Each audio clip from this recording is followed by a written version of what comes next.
Hello, this is a presentation on Lewis Terman's longitudinal study of gifted children. During this presentation, I will be giving a brief overview of the theory, as well as pointing out the ways in which the theory and practice of the theory is lacking opportunity for diverse learners. So first, an overview of the theory. So Terman believed that mental abilities were primarily a product of heredity. The highest purpose that testing could serve was the identification of the intellectually gifted children. Then in turn, he would be able to identify the potential leaders of our society. So right off the bat, his theory is solely based on heredity. So he believes that genetics alone influence the success of our young students, when in reality, we know that there are a lot of different factors that play into the achievement of our kids. I'm going to read this first quote here. Throughout the 1920s, he played a leading role in establishing the widespread use of various group intelligence tests in schools so that students could be classified into homogeneous ability groups in what became termed a tracking system. This educational practice became well established in American schools by the 1930s. Terman was also a leader in the development of group achievement tests, which assess school learning. So once again, we know that there are plenty of different factors that affect the achievement of our students. So just a standardized test is not a reliable source of data for how individual students are performing, a school is performing, or a school district is performing. And then finally at the bottom, Terman viewed the widespread adoption of tests in the schools as a reflection of how testing could be used in American society. It was to be the major means of achieving his vision of meritocracy, a social order based on ranked levels of native ability, consistent with views of other leaders of the American mental testing movement. Terman believed that mental abilities were primarily the product of heredity. So once again, we can see that just going off of standardized tests, we know where this is going. It's not a consistent data point for really anything. So problems with the theory. Like many other psychologists of his time, however, he was insensitive to the cultural bias inherent in psychological testing and did not anticipate the harmful effects that testing could have on those who were not in the mainstream of American society, especially poor racial minority children. So we now know that there's a very clear correlation between the amount of money or socioeconomic status of a family and the resources that are provided to those children, that school, that area in general. And then once again, the amount of resources has a direct correlation with standardized test scores. So it's very clear that the students who are already at a disadvantage are also at a disadvantage when it comes to those standardized test scores. So once again, just reiterating that just going solely off of our achievement scores is not a good measure of students' ability. And then I'm just reiterating there, it's not equitable.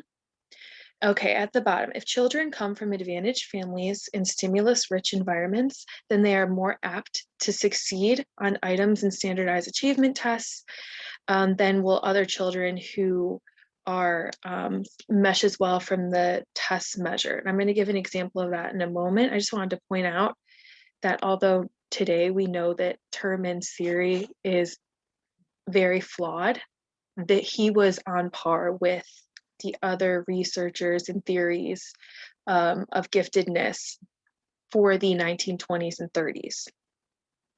This question that I added at the bottom of this slide is taken directly from a 6th grade standardized test.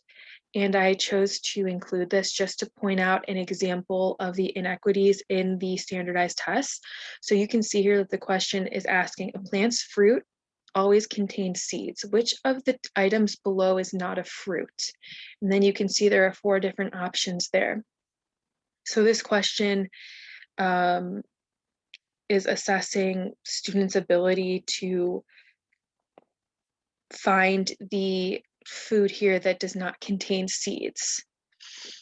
For a student who has access to grocery stores, maybe their parents or family eats different fruits and vegetables, this might not seem like a big deal at all, and they'll probably be able to answer this question fairly easily. However, for students who are food insecure, maybe who live in a food desert, who don't have really as much access to fruits and vegetables, there's really no way for them to know the correct answer to this question.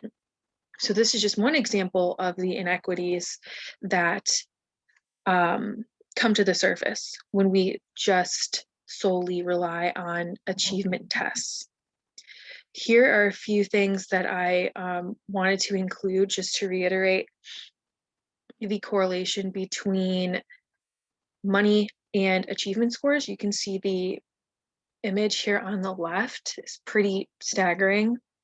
It's comparing the amount of money that families bring in annually and their children's test scores. And you can clearly see that wealthier families do significantly better on achievement tests. So once again, very, very clear correlation between those two things. And then I decided to list just some factors that affect standardized test scores.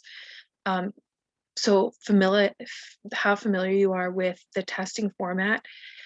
Those of us who have taken the SAT, ACT, all these different standardized tests know that a lot of times your success is based off of your ability to take the test. So time management skills, what to look for, patterns with the test, and things like that. Ability to focus, hunger and sleep all kind of go together. State of mind, if students are in a fight or flight state of mind, so once again, if they are sleep deprived, if they did not eat recently, they are not going to be able to perform to their ability on the tests. Socioeconomic factors, that's very clear over the image on the left. And then finally, culture. There are some cultures that don't value education or their students' attendance in school.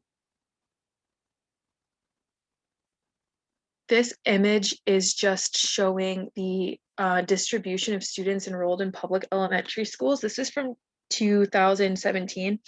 So you can see what I really wanted to point out at the bottom here. It's the prediction for 2029. And you can see in general, the minority population for students in public schools is anticipated to increase. So these are conversations that we need to be having on every level. Here's some more statistics that I wanted to include. So the one up top is all of the students who are gifted. The total number is a little over 3 million in the United States. This information is also from 2017. And you can see just of the different ethnicities, how the gifted students are broken up there. So we can see that the staggering here is the 60.8% of white students are classified as being gifted. Okay. The second image that I have here is New York City's kindergarten classes and its gifted and talented programs. You can see all kindergartners, how the ethnicity of those students are broken up there, and then compared to the gifted and talented sections there. So once again, a very, very clear disparity when it comes to diverse learners here. So this is a big problem. The last thing I wanted to include was just an outline of what a culturally responsive classroom is. So you can see teachers take into account their teaching philosophy, the curriculum they develop, assessments, learning, the actual environment that students walk into on a daily basis, and their instruction. They take into account all needs, interests, culture, and characteristics of every single one of their students, which is a lot, but we have to consider these things in order to provide an equitable learning environment for everyone, because it is very important. And then finally, I just have my references here.